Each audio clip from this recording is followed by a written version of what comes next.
Hello, I'm Dennis with Roanoke Landscapes. Quit touching the plant. Cancel it.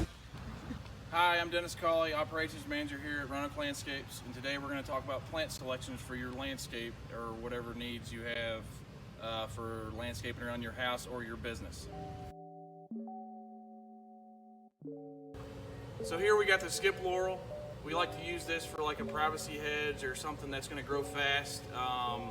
This usually gets 6 to 8 foot tall and wide, so we'll use this, in a hedgerow or something if it's, because sometimes building a fence can be a pretty big expense, so a natural hedge would be the way to go, and this is what we like to use when we're going with natural hedges because of how fast it does grow. All right, am I kneeling again? No, you can stand it. Okay.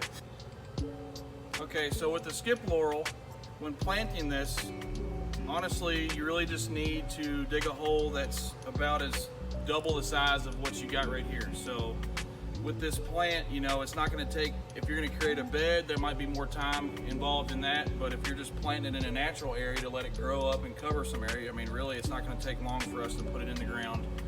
But when it comes to a hedge, and depending how fast you want it to be a hedge, then that's going to dictate how many of these you need. So like I said, these get 6 to 8 foot wide, but that's going to take years for it to get to that point.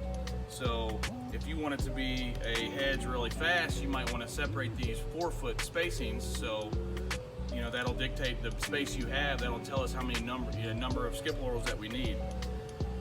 Maintenance wise on these, you can just let it grow sporadically like this. Just let it do its thing.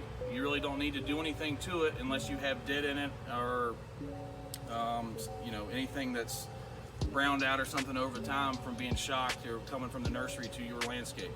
So, but any pruning that you do on this plant is where you're going to have new growth. So if you're going to cut everything on the outside, then that's where your new growth will be. If you want growth to sprout through the middle, then you're going to have to reach in here and prune out some of this stuff to where you're going to create new growth at your cut. So wherever you make a cut, that's where your new growth will be.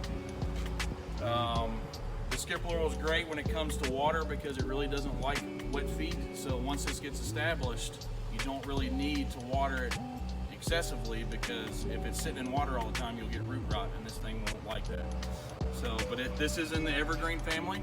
So this is the color that you're going to have year round, and then you will get a white flower. Usually summertime is when that's going to bust out. So this is the look you'll have. It's really natural, it's really nice. Plus I said it's the evergreens. This is one of the faster growers of the evergreens. So if you didn't want to wait or put in a big holly or a big green giant or something like this, this would be the route to go. Deer will eat on this, but in my perspective on deer is going to eat whatever it wants to eat. And that's Plants with Dennis.